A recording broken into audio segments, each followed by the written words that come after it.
This presentation, first to mention it, has been put together by John Tolbert, my colleague from Seattle, and by me. So that is the joint effort. So there's lots of content. I will speak fast, and I hope there's a lot of content for you to take away. The focus, as I've explained to Christopher, is the recent cyber attacks that we've seen, just to make sure where are the reasons, where are the root causes, what can be done better, where is room for improvement, and how can Zero Trust contribute to that. And we will have more on that later in that event. And first of all, if we talk about cybersecurity, everybody who learns this for the first time, they learn CIA, they learn confidentiality, integrity, and availability. And these are the aspects that usually are under attack when the cybersecurity is under attack. And we want to focus on IT supply chain risks. And this is the reason why I want to focus on the top cybersecurity risks that we have seen as we start 2021. So there were some threats to confidentiality and integrity.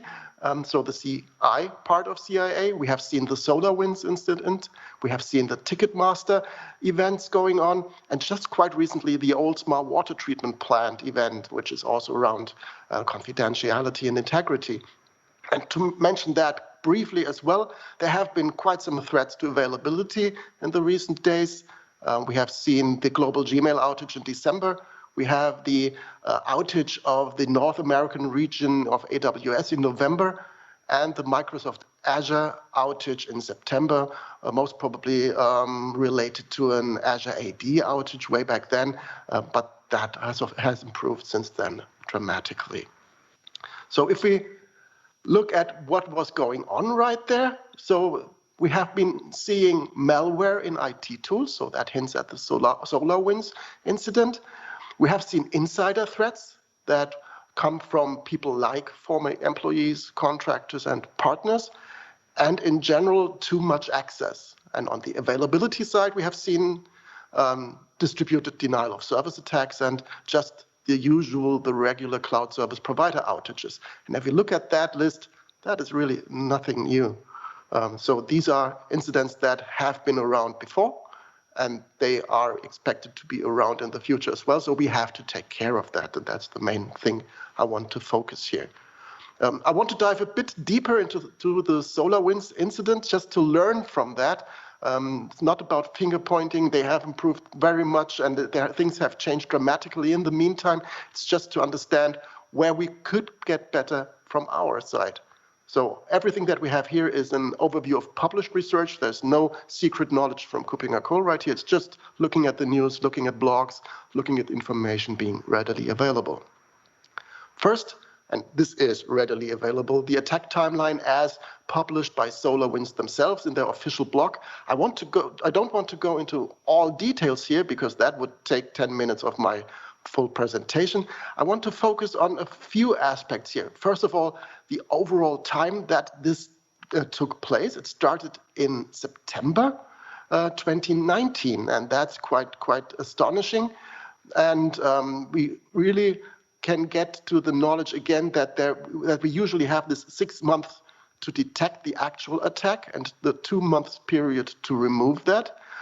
So when we start with the notification with the deployment in somehow around June in 2020, then this is really something very interesting.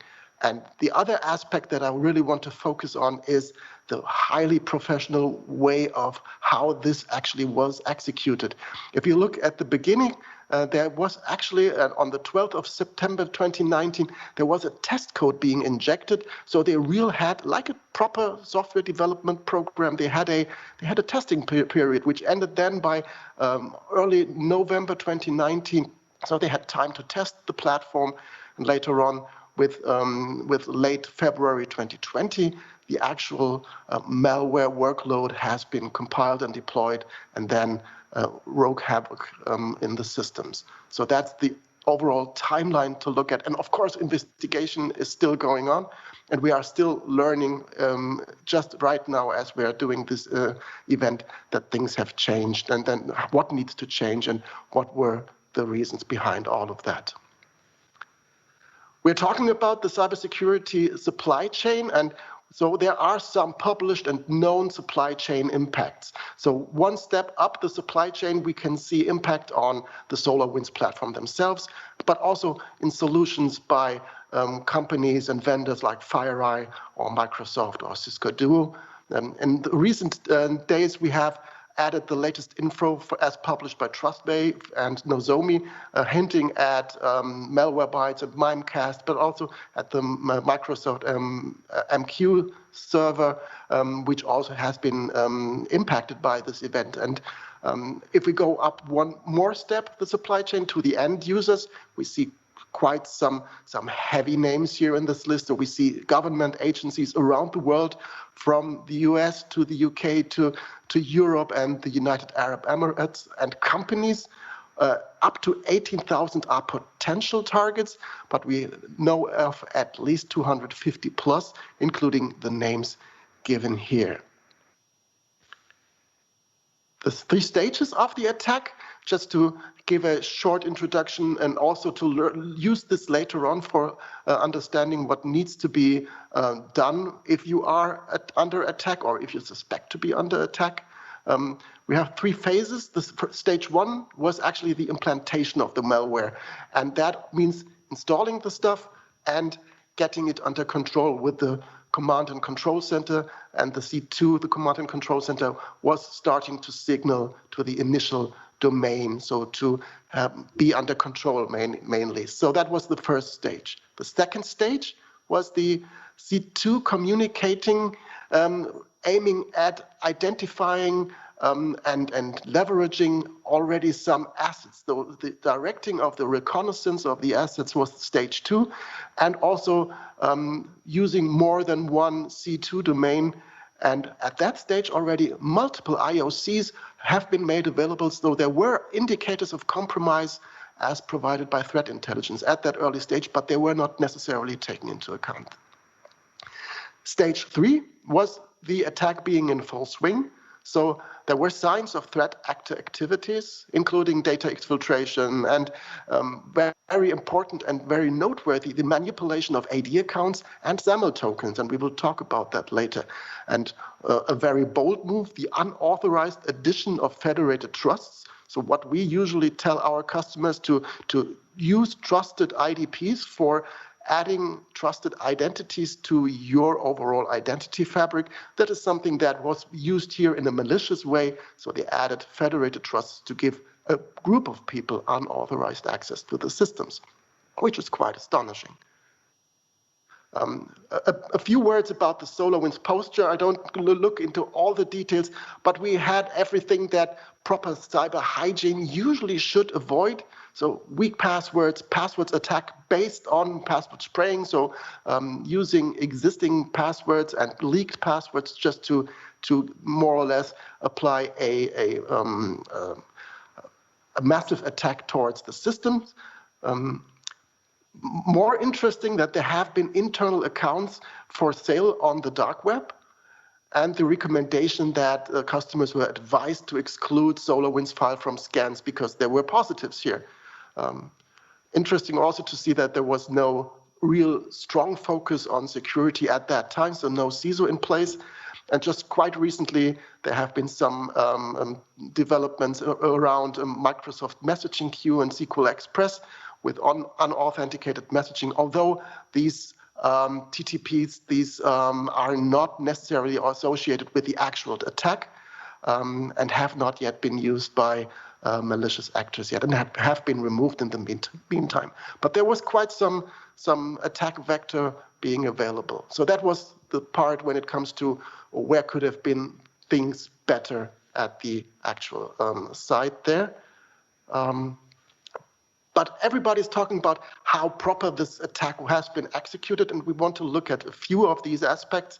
First of all, the concealment techniques that have been applied when this attack has been executed. Just to go quickly through it, the attack used encrypted tunnels for data exfiltration. So you could not identify the actual data streams by their content, by just scanning them, because they have been encrypted. To avoid suspicious communication, the IP addresses for the C2 components were in the same country, so decreased suspicion through that. Very interesting from a technological point of view. They have been using steganography for hiding data in non-traditional file types like video, like audio, and embedding the data in there. The software, the malware, was sophisticated enough to abort its execution if it detected that it was actually being under supervision. And so there was a sandbox detection. So you could not have a look at the malware when it has been run within a Petri dish approach. And also just such simple things like changing the communication delay, so to make sure that the communication with the C2 does not show out of the list of all the communication by making sure that it behaves like every other by slowing and randomizing communication here. That's quite interesting to see. And they were hiding the software also by using spoofed SAML tokens when there have been SAML tokens issued without a corresponding local login event. Another aspect to look at is persistence, to make sure that this software keeps on running even across a reboot of the affected system, for example. And that has been achieved by installing as a native Windows task. So that could be enabled to load at every boot up time, which is convenient for a software to run at every time, unless it is malware. It was monitoring its own processes, though there was only one instance at a time, which usually is a sign for an infection when one process shows up many times. And this also made sure that the proper infected version was running, so version monitoring and the amount of instances running. For persistence, additional accounts have been added to the victim's ADs. So they were logins for the threat actors.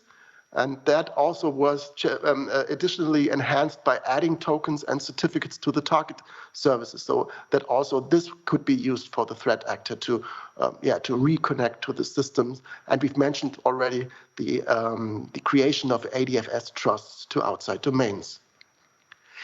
So that's the way how this actually was executed. If organizations suspect that they might be a victim of this attack, there are quite some detection techniques around, and I want to quickly mention them. The links are also in the PDF version of this presentation if you download that. So there is, first of all, a so-called Sparrow script, a PowerShell script that has been open sourced by the US CISA that can be downloaded and can be leveraged for identifying whether or not you have been affected by this attack. Another aspect to look at is what we call geovelocity, so the impossible travel in login events. So if authentication occurs from different source IPs around the world where it's just really impossible to travel that fast, that might be a thing to look at. Of course, if you have a deeper look at your SAML token attributes, there are changes in the systems, as we have mentioned before. So long validity duration, missing authentication levels, and again, SAML assertions without a local login event, that are typical detection hints, indicators of compromise, and many others have been provided in the meantime from threat intelligence providers. So use these services. There are more being discovered over time. As I said, we are still in the phase that we understand more and more about this actual event. Recommendations, then we go back to the stages that we've mentioned before. If you identify yourself as being in stage 1 or stage 2, there are 4 key recommendations. First, rebuild the hosts. There is probably no way around that. Create new accounts for SolarWinds usage because all the others are, of course, compromised. Use MFA, really nothing new, but use MFA for SolarWinds user authentication. And something that we preach every day is use privileged access management for SolarWinds users and services. Stage 3, then things have gone worse. So rebuild the SolarWinds environment that you're using, execute a full IAM audit exercise, and that covers AD, Azure AD, ADFS, SAML, everything that's around that. really make sure that you have a look at the full IAM, including a full access reconciliation. And there might be other response action required as needed, and that goes far beyond such a 20-minute keynote can cover. But there's lots of work to do, and it should be done, and it should be done diligently. That's it for the SolarWinds incident, because there's lots to take away from that to improve your own cybersecurity as well. And when we're talking about zero trust, where that would have helped as well, and we will see that soon. One slide about the Ticketmaster and the Oldsmar incidents, just to see what went wrong there and how we can prevent that. That's the main aim that we have here in mind. So there were different actors and different motives, and just a quick look at that.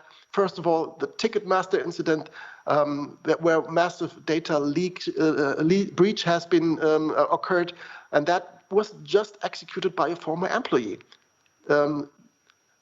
Confidential information has been copied and has been copied for a competitor. And what's the reason behind that? That's too much access.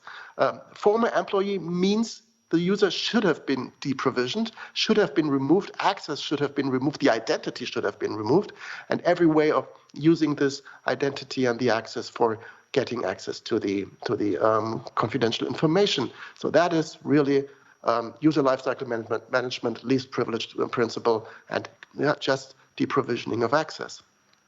The Oldsmar incident, quite recently, has been towards the to a water treatment facility in the States, where an unknown attacker gained access to the actual configuration of the water treatment facility, which is really frightening. And the way that happened was using a dormant and still installed and weakly protected TeamViewer account.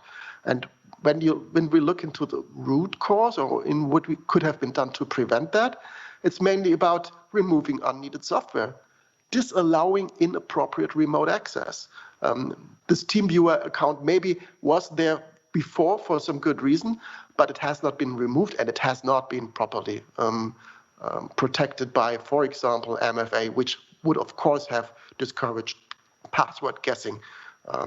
And in the end, we talk about zero trust today, so we talk about zero trust architectures. And just to mention it very, very quickly, a zero trust architecture would have prevented many of these aspects that we have just seen. We want to protect users, we want to protect devices, we want to protect communication between users, devices, and resources. We will hear much more about that later in that event today, and I think many of the speakers will drill deeper into these aspects where that really could have protected all the events that I've presented from happening. Final slide from me. How can we reduce the supply chain risk? How can we improve CIA in the supply chain? And just these as a takeaway, going back to my first slide, how can we mitigate these risks to confidentiality, integrity, and availability? 7 takeaways: implement a zero trust architecture. That's why we're here today. Use right-sized access, especially when it comes to remote access and deprovisioning users. Look at your vendors and apply rigorous scrutiny.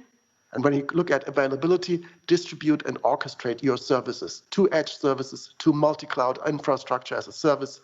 And if there are software as a service providers around which have a multi-cloud hosting, choose them. And if there is a chance that you look at identity as a service, make sure that this is multi-cloud hosted as well. This is on the horizon. This is a new development, and that would have helped also in the availability issues that we've seen. That's it from my side. And if we find the time and if we have the time, I will be happy to answer some questions.